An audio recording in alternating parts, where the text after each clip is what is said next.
Muzaffar dan ubat batuk.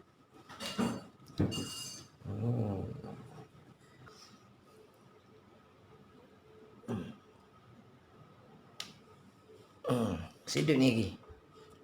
Mari masukkan. Sedut ni lagi. Loh, cepatlah. Ni kena tolak belakang dia ni. Belakang dia ni ada tempat picit. Cepat.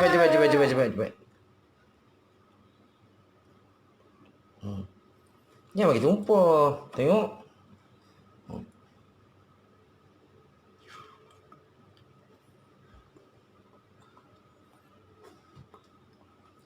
Sedap. Ya, sedap.